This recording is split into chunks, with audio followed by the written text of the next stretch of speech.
My oh my, how things can change in 1 week's time. College football never sleeps, and for the West Virginia University football program, it is in hyperdrive right now with transfer portal recruiting.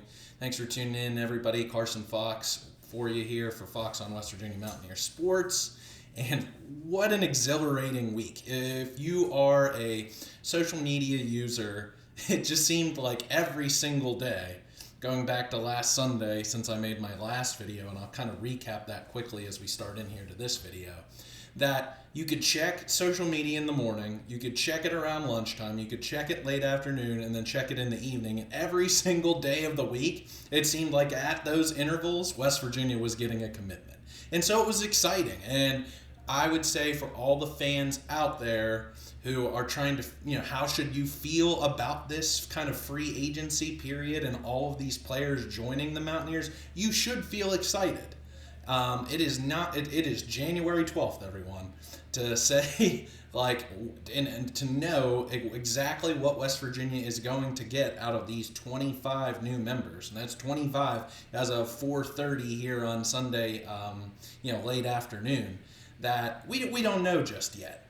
So where I was at this point in time a week ago, and this was before a whole slew of players came in, is you couldn't help but feel concerned noticing how about 19 players out of West Virginia's football program had left.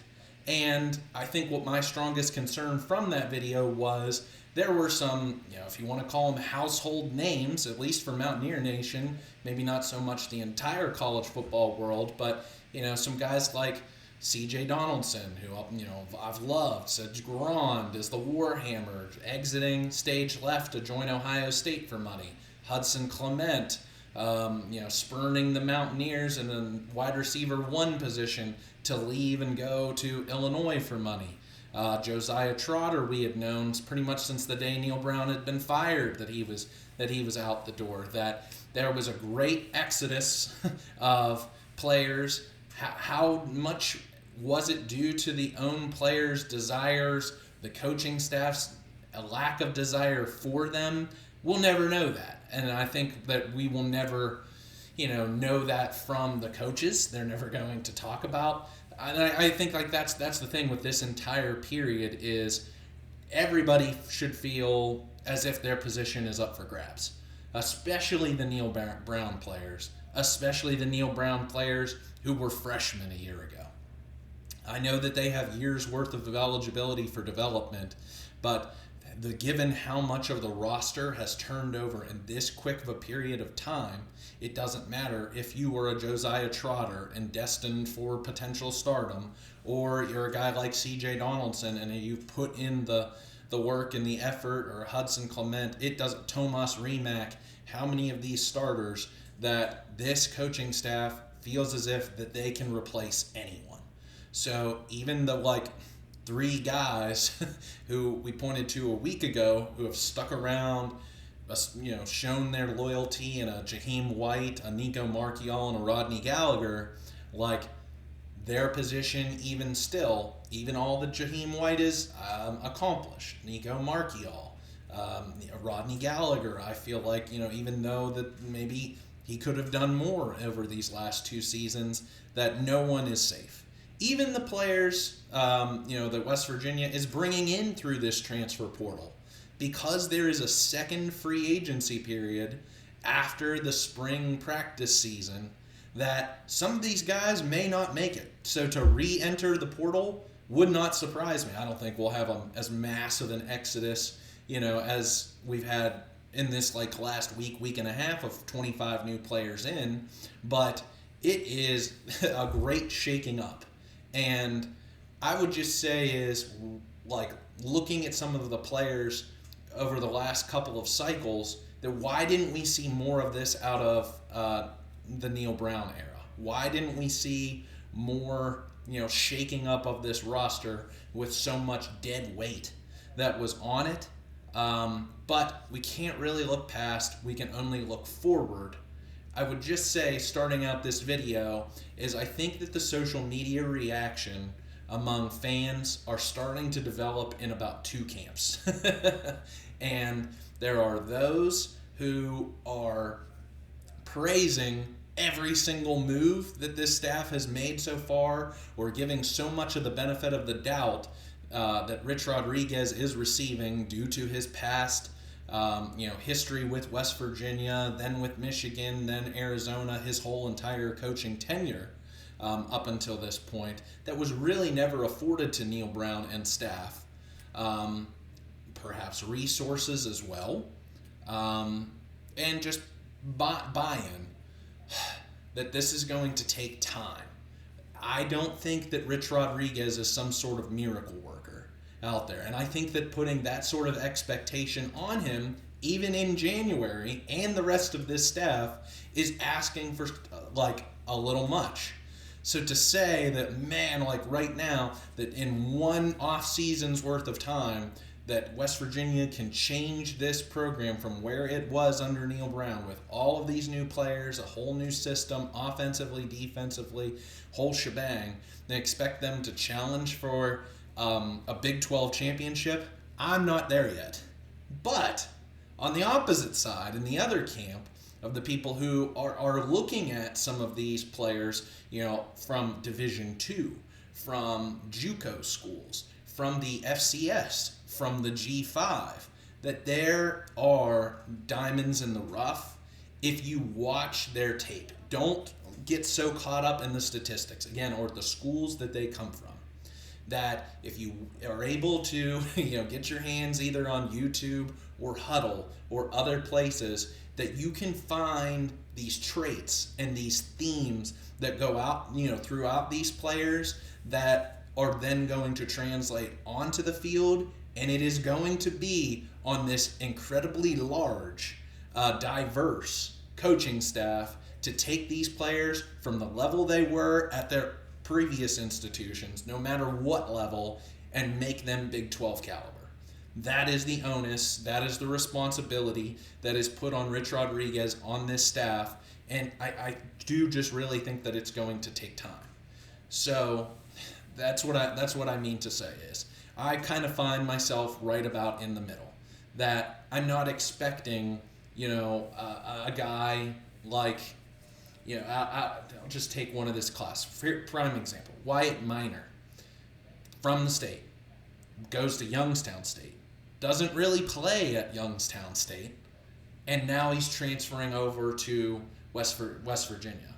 It is unfair, in my opinion, for Rich Rodriguez, Jack Bicknell Jr., and everybody else do it and have this expectation that they are going to turn Wyatt Minor into Dan Moses or Ryan Stanchek or and name your offensive linemen of the past of the Rich Rodriguez era, and that's what I want to say is to temper some expectations. But that's also to say, on the opposite side, you look at a guy like a Ty Edwards coming from northern Iowa, and if you watch some of his tape, you're like, holy moly, this guy might be, a reincarnation of C.J. Donaldson. 6'4", 230, same kind of a power back. So, in January, give the benefit of the doubt to this coaching staff on their ability to identify, evaluate talent, and then to find these traits, which for my money, and are you watching this video, if you take any sort of credibility of anything that I say, is physicality and speed. You have to have both. If you're undersized, and some of these players at some of these positions definitely are, and I know that's like a dirty word, speed, because if you followed my channel for the last few years, that's what I said that Neal Brown constantly wanted to look for. But it's the kind of attack the ball, even on the offensive side, not necessarily defensive side, but the kinds of guys who are going to be aggressive, who are going to go after the ball, who are not afraid of contact, who are going to drive through contact, and who are just going to be vicious, play through the whistle, those kinds of guys. Those are the kinds of guys that Rich Rodriguez and this staff want. And then on the defensive side of the ball, same difference. Fly around to the ball. attack the offensive, or the offensive player, whether it's in the secondary or if you're in the front seven, and get after, after the quarterback, after the running back, those kinds of things. It's that hard edge type of mentality. I don't want this already to seem cliche, and we're just about a month in already of Rich Rodriguez being hired, but really those are the kinds of players that that Rodriguez and staff are looking for. That getting them into this offseason conditioning program, then going through 14 practices or 20 practices, how many West Virginia has in the spring, so that come the spring game, I think I hope that that's a very tuned in, or get some views on that video, that we'll have more of an and I know it's a glorified practice, but we'll have more to be able to say on here that is concrete, because that's actual football. But we won't know, even into West Virginia's first couple of games, playing against Robert Morris and Ohio. It'll come down to September 13th, when West Virginia finally plays Pitt, that we can start to talk about things. So let's get into it. This past week, we'll go even a few days into it, because the commitment started to roll in. 25 incoming players, 19 outgoing players. Already talked a lot about who those folks were in my last video, and right after the bowl game. So 19 out. There were 1 quarterback, 2 running backs, a tight end, 3 receivers, 5 offensive linemen, 2 linebackers, 3 safeties, 2 corners. And West Virginia, with all of its graduates who are moving on, already had some holes at some different positions, and West Virginia did an incredible job, I feel like, on filling 80 to 90% of them, which is awesome. So 25 incoming players, 1 quarterback, 2 running backs, 2 tight ends, 5 wide receivers, 4 offensive linemen, a defensive end, 2 linebackers, 3 safeties, 4 cornerbacks, and a kicker. So that's what I was looking at. I was looking at, as the departures started to leave, and then again, knowing the kind of attrition that West Virginia was going to have from its senior players, that the secondary and then the offensive line became the ones that were startling. And then, of course, losing the players like I'd already mentioned, Hudson Clement, C.J. Donaldson for me, Josiah Trotter, that West Virginia had to go out there and find some replacements. And I think West Virginia did a really good job, I feel like, of at least filling up to a 2 deep. That who can go at it over the spring workouts and into the spring season, that Rodriguez and the staff can evaluate all of these players. I think, excuse me for looking down toward my phone here, but I do keep this charted, kind of all season long, even with high school recruiting, colors coded. You have to do these things these days. Incoming transfers, outgoing transfers, incoming freshman recruits, players who are not retained or retired or decide to go pro. So, by my count, as of today, there are 88 players who are formerly known as scholarship players. We know that is changing due to the upcoming House settlement, or at least kind of the look and feel of roster limitations are coming up this upcoming spring for the next school year. So understanding that West Virginia has 105 players really that it can go up to, so it can continue to add. I just don't know how aggressively, from a total volume standpoint, West Virginia needs to be beyond where it is today. In a couple of positions, one namely, I think it can continue to be aggressive, but we'll have to see what kind of attrition happens out of the spring. Again, keeping an eye particularly on those Neil Brown players, because fairly or unfairly, they are going to be judged against the players that Rodriguez and staff have now brought in. And again, but nobody has any sort of a guarantee or promise, because a lot of these guys coming in are seniors who have their last years, using their last years of eligibility. So don't want to really necessarily call them mercenary players, but you kind of know what you're getting from them in terms of just like 1 year's worth of eligibility. So they can come here and not play. They still cash their NIL checks or however it is, and sayonara. But they want to make their last mark. They want to come in here and prove that, like, there are a lot of guys, I feel like, out of this incoming transfer class who have more to prove. And if they have any aspirations of playing into the NFL, this is their opportunity to do so. So starting it off, I think the one that made the most waves was redshirt senior quarterback Jalen Henderson from Texas A&M. Didn't accumulate any stats from this past season. Suffered an injury, kind of a unfortunately devastating injury in Texas A&M's bowl game at the end of 2023. But if you watch some of the highlights from that 2023 season, I think he also got either a start or two in 2023 or 2022, and then was previously at Fresno State before that. Lefty quarterback, and is faster than Nico Marchiol.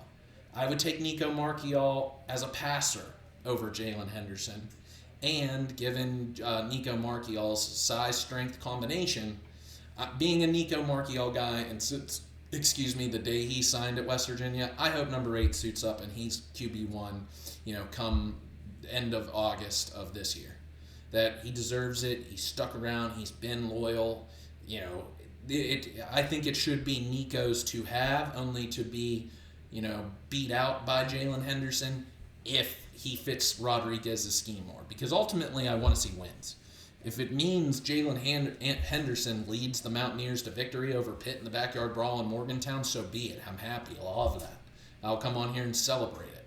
Even if it means all season. But I'm in the camp of Nico. That's just so you know kind of where I stand as a YouTube content creator. And I can be a little bit subjective. So then moving on, LJ Turner, a Division II running back, put up big numbers. Watching some of the recap highlight videos of Jacksonville State's 2024 football season, my goodness, was Trey Stewart incredible. So Jaheim White with LJ Turner, those two are going to battle it out.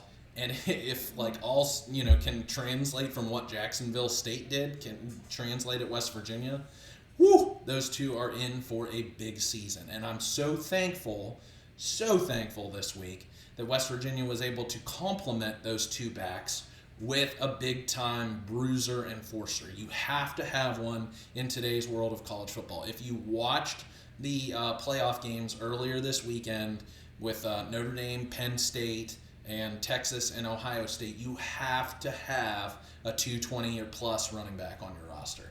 And going into this, off season before Edwards signed, West Virginia really didn't have one with C.J. Donaldson departing. So he's going to be a bruiser. Over 1,000 yards at Northern Iowa this past off season. And watching some highlight clips that I've seen float across social media, I like his size-speed combination. I don't know if he's as fast necessarily as C.J. Donaldson, but definitely is big, going to be a bruiser. And again, if you can work him into it, again, and give the majority of the carries split either between, with White being your, running back 1 and LJ Turner being your running back 2, Ty Edwards, can he be more of a running back 3? I like that prospects for him to be out there and used in those short yardage situations and stuff like that.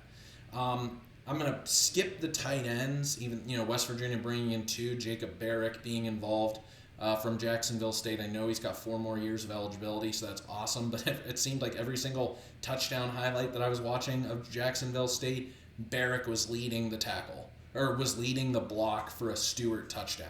So that's exciting. Same with Johnny Pescuzzi in Iowa, being more of a run blocker first before being a pass catcher. You're going to need that in Rich Rodriguez's offense.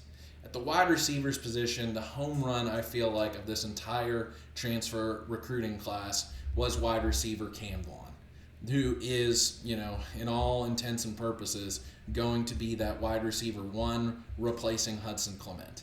A converted quarterback, now wide receiver, 6'2", 190 pounds. I mean, looks a little skinny. If you watch some of Jacksonville State's highlights, again, those knee pads kind of go, high up onto the thigh, and you just look at him, it's like, man, how is he, 190 Can he play up to 200? Maybe. We'll see how this season or this offseason goes. Redshirt freshman, so he's got, he's got another 3 years, or he'll be a redshirt sophomore, so 3 years worth of eligibility to prove it at the Big 12 level. 48 catches, 803 yards, and 5 touchdowns. That's awesome. Almost 17 yards per catch. Did have the game-winning, what should have been the game-winning touchdown on a Hail Mary in Jacksonville State's game against Louisiana Tech. If you haven't seen that play yet, I highly encourage you, go on YouTube, find that clip, or I think like they show the end. That's why I watch. It was like a 3-minute video showing the end of that game without Louisiana Tech. But I think Cam Vaughn's going to be that guy, filling that hole that was left by Hudson Clement. So huge to have him in Morgantown. And then now with Jared Bowie, Orrin Singleton, Cyrus Trow, and Davion Walker, West Virginia is going to have 4 new wide receivers to play with alongside Rodney Gallagher in this offense. And then a few guys, who really haven't had much opportunities, to over their time in Morgantown. I know Jaden Bray came in. He's sticking around. Didn't get an opportunity last year due to injury, really, outside that fumble that he caused in the Penn State game. So he's looking to bounce back, try and make it into the 2 deep. Jarrell Williams has been around this program now, going to be a redshirt junior. Hasn't really got involved. Did get involved, I think had 1 catch in the bowl game, so that's nice to see. But Torrey Johnson Jr., and then guys who are coming in either as redshirt freshmen or true freshmen. So wide receiver is going to be kind of an open slate. And as we know with Rich Rodriguez's offense, you got to be able to block. You're not going to see the field if you can't block. So Cam Vaughn, awesome. You can catch the football, but can you block? And of the clips that I've seen, yes, he can. So not holding that against him whatsoever. Just saying, you're not going to see the field if you can't block first. So, moving on, this is the one position group that I felt like saw a lot of attrition, and namely due to the departure of offensive line coach Matt Moore and bringing in Jack Bicknell Jr. Clearly, there was an allegiance from Tomas Remack, from Kyle Altuner, and Lucas Austin, who all 3 went to Virginia Tech, Matt Moore's new home. I think you're downgrading in going to Virginia Tech, and it's not just because of you're being a rival, but a guy like Remack, 4 years starter, could have, obviously been a week 1 starter for West Virginia. Altuner trying to bounce back after an ACL tear this past year, but they want to go elsewhere. West Virginia's added on the offensive line, I think, and no doubter, love the pick. Love the signee of Walter Young-Bear from Tulsa. Mahler, going to be great, I feel like, at that right guard position. And then also Robbie Martin, who was the 2024 number 1 player in the state of West Virginia, according to Rivals. Chose NC State over West Virginia, and from everything that I've read, was really torn in that decision because of the departure of Tony Gibson as defensive coordinator, now becoming head coach at Marshall. Gives Martin an opportunity to come back to his home state. And he's a guy who, could either slide in somewhere else on that offensive line if you don't feel comfortable, or if you feel comfortable with Landon Livingston being your starting center.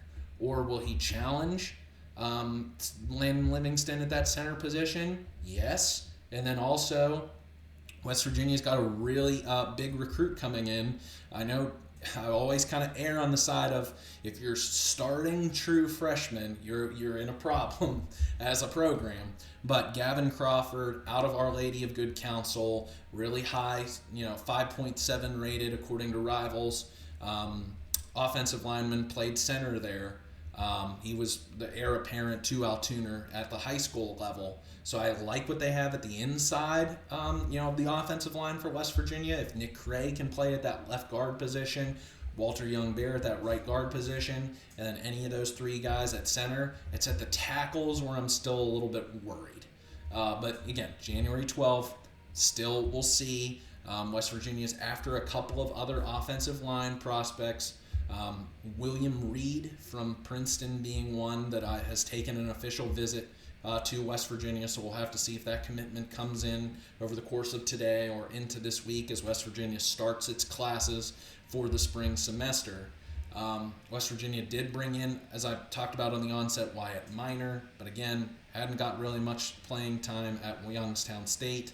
And also, Kimo, gonna have to help me with this last name, but I'll take my best stab at it. Makaneole from LSU, who was a highly rated 3-star recruit out of high school, didn't play at LSU this past season, switched to the defensive line, kind of adding depth.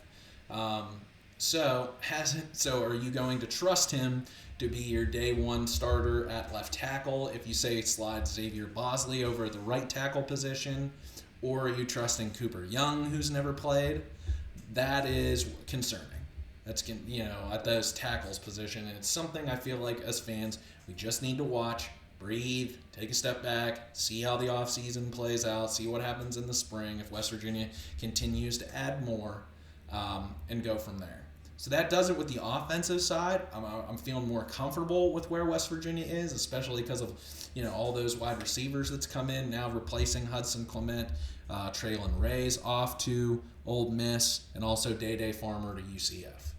So on the defensive side of the ball, West Virginia added through the bazookas at the secondary. So 3 safeties, 4 corners.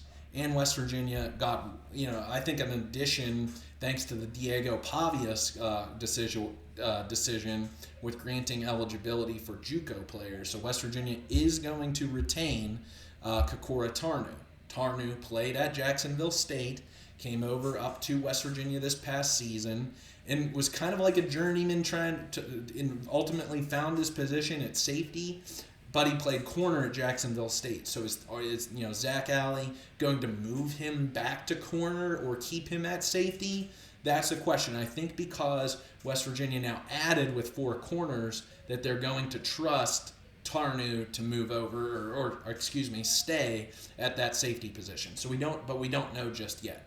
The biggest decision, heaviest hitter, I feel like out of this defensive class, and they got a few of them, was Fred Perry from Jacksonville State. Safety probably will slide in naturally, I would think, to that spear position that has been, held by the best tackler out of the secondary. Listen to these numbers: 257 tackles in 3 seasons at Jacksonville State. This past season, having 110. 18 tackles for loss in 3 seasons, 10 this past season, 3 sacks this past season. Had 2 forced fumbles, 2 passes deflected, and a fumble recovery.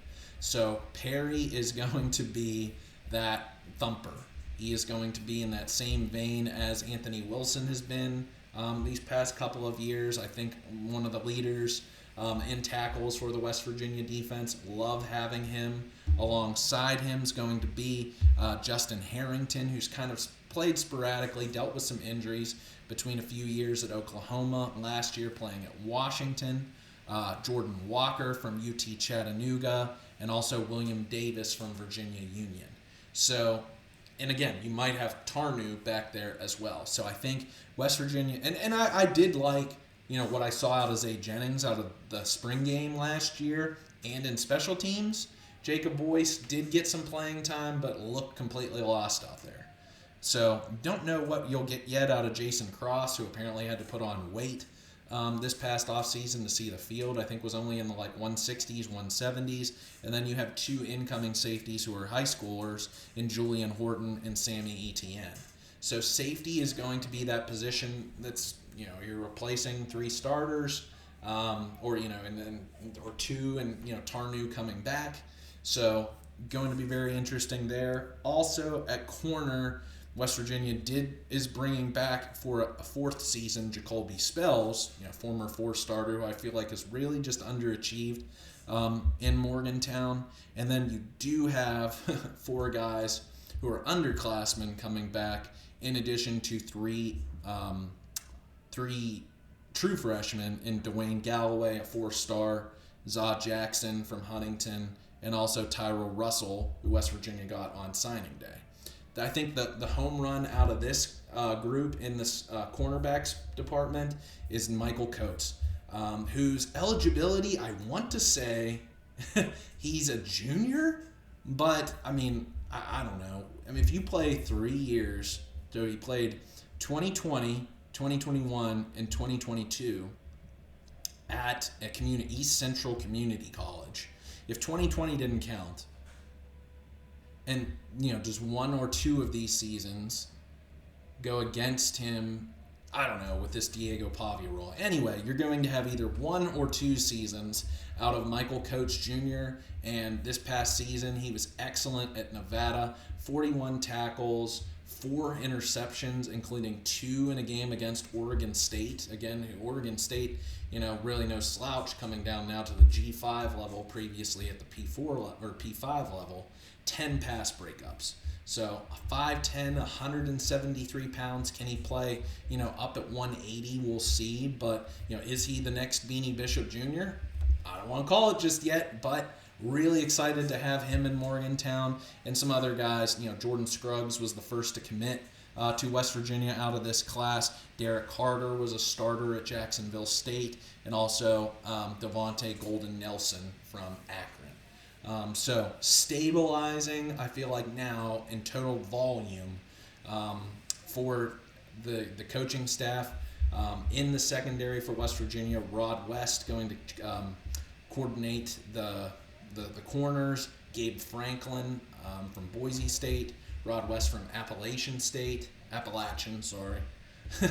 So safeties, corners, and also nickels. Wow, West Virginia now has a nickels coach. Can you believe that? It's so specialized to that level, with Henry Weinreich from Oklahoma coming over with Zach Alley. Then, of course, Jeff Castile, Zach Alley there on that defensive side of the ball. Couple of guys also I want to talk about from this list before I sign off for this video, who I really liked. Just came over last night. It was Braden Siders, a defensive end from Wyoming. Wow. A little bit undersized. Well, a little bit undersized, I would say. Maybe 6'1", 6'2" to play defensive end, 250. That's really where I'm saying he's a little bit undersized. What do I always say? Like my defensive linemen to be 300 plus. But, can he perhaps, play, an up linebacker and a down defensive end? We'll see. Only played in 7 games this past season for, excuse me, sorry, I was on the wrong tab there. For Wyoming, only, 7 games, 22 tackles, but 5.5 tackles for loss, 3.5 sacks. So if he comes back, I think he will healthy. He will challenge Asani Redwood, who may be better suited for kind of that sporadic pinch hit kind of role than an every down starter. Asani Redwood having dealt with injuries, for the majority of his 3-4 seasons in Morgantown.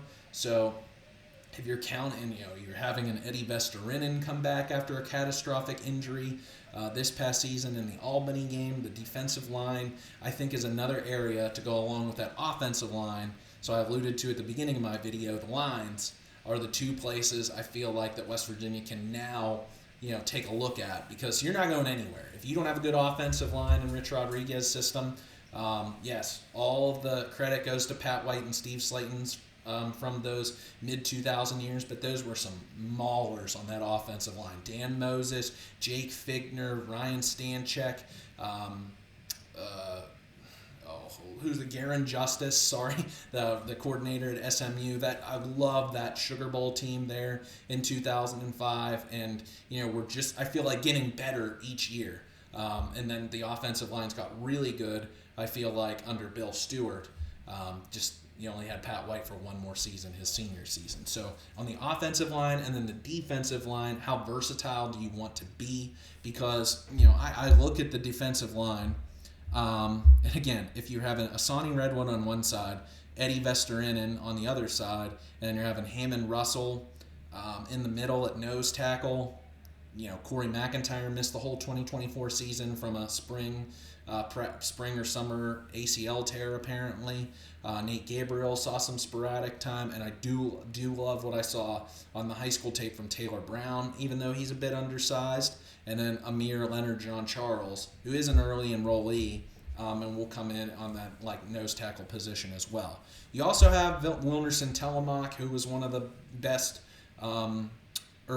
defensive high school prospects that West Virginia got on signing day, and Brandon Caesar enrolling early apparently. So they'll get inserted into that room with Elijah Kinsler and Makai Byerson, who are trying to push into starting roles. But it's great to have Siders in there. Also, West Virginia, after kind of a combo player, defensive end, linebacker Justice Finkley, who visited last week from Texas. So saw sporadic time from the team down south in Austin. So hopefully he commits and becomes a Mountaineer. If so, I'm gonna love that room even more. C.J. Doggett, of WVU legacy, West Virginia is after from Ohio University. We'll see. He's also visited. There are also a couple of other, actually three, two from the community college ranks. And Adam Tomzik from Cerritos Community College, and Keenan Eck from Citrus Community College. Also Chris Murray, highly touted defensive line prospect, one of the top from the I think they're now G6, because I think Sam Houston moved up to Conference USA. So there's a Conference USA connection there. So we'll see if he's in the old gold and blue uniform. So we'll see just yet. Also out of this group, one other guy, and then I'll kind of close it out on this, who I really like, who I think will be a starter or kind of rotate in depending upon how West Virginia uses its linebackers. Chase Wilson, redshirt senior linebacker, using his last year of eligibility from Colorado State. Shined for the Rams this past season with 98 tackles, 3 for loss. His sacks, really not one who's going to be coming on blitzes, more of clogging everything up in the middle and getting ball carriers down to the grounds. Had a fumble recovery, had 2 interceptions, 6 QB hurries, 2 pass breakups. So 6'1", 230. I think he'll rotate in or, start along. He'll push Reed Carrico there at that middle linebacker position, and we'll just have to see how the linebackers kind of pan out. Is Ben Cutter going to get starting reps, or is Ashton Woods, or Ashton Woods going to start on his other side, a new, sophomore linebacker or redshirt freshman from North Carolina? And how do some of these young guys at linebacker who didn't get much playing time in 2024, and Obina Onwuka, who entered the transfer, never completed his paperwork to get into the transfer portal, or, I'm so sorry, just trying to read this small font here, is Curtis Jones, who played a little bit of special teams for West Virginia this past season. Also have Caden Beiser still on the roster in his last year's worth of eligibility. Also like that West Virginia didn't neglect the special teams unit. With Michael Hayes filling out or using up all of his eligibility, West Virginia was going to need a new kicker. Was it going to be R.J. Koken? No. Instead, going to the transfer portal and getting Ethan Head, a kicker out of Tulane. So right now, that's where I kind of will put it, is I like where West Virginia is at as of January, with the total volume that it's had to implement this plan that Rodriguez and staff have of going out there and training them like it's, special forces or Navy SEALs or Green Beret. Basically, everything that he touted in his press conference and trying to develop that hard edge. Finding those guys who you think already have it at some of these other schools. This is the last chance, I feel like, for the Neil Brown players to go out there and prove that. So throw them all together into a pot, put them into this offseason conditioning program, and go, and we'll see what happens come spring practice and the spring game time. So, wow. First wave, I know there can still be more to happen, between now and I feel like you got to know within the next week or two with the spring semester starting, from some of these transfer portal commits for them to, come over and credits transfer and then, again, get them into the offseason conditioning program. So we'll probably know, I would think, within the next week or two, on these last few remaining guys who West Virginia will have then for its spring season, off-season conditioning program and stuff like that. But that's it. So West Virginia, I feel like, has filled out a bit of a two deep on both sides. So how do you feel about it? How do are you kind of anti what I'm talking about and don't believe in some of these players, again, who either didn't get any playing time at a bigger, quote unquote, bigger institution, or we're trying to pull up, scraps per se from the FCS Division II, JUCO, G6 level? Or are you willing to give this staff the benefit of the doubt and say, hey, you agree with what I'm saying is that they're going to take them, trying to mold them, and there's a long time between now and August, September when they need to be ready and strap it up and hit some guys with other, jerseys that they're wearing. So, love to know your thoughts. If you like this video, please like it so more fans see it across YouTube. I'd love to have you as a subscriber as we hop into the 2025 season, talk more basketball, maybe even a little baseball as we get into the spring. There's always something to talk about. It's never a dull moment with West Virginia football is what I tell people all the time. So tell your friends, tell your family, tell your dog that I do this each and every week and have a lot of fun doing it. I love having you tune into this video, and thanks for everybody also even commenting, mentioning about my new microphone, saying there was a little bit of an echo problem, so I hope that's been cleared up for this video, and you've stuck with me, so thanks for tuning in. I do appreciate those comments. So, hail West Virginia, let's go and spot the ball.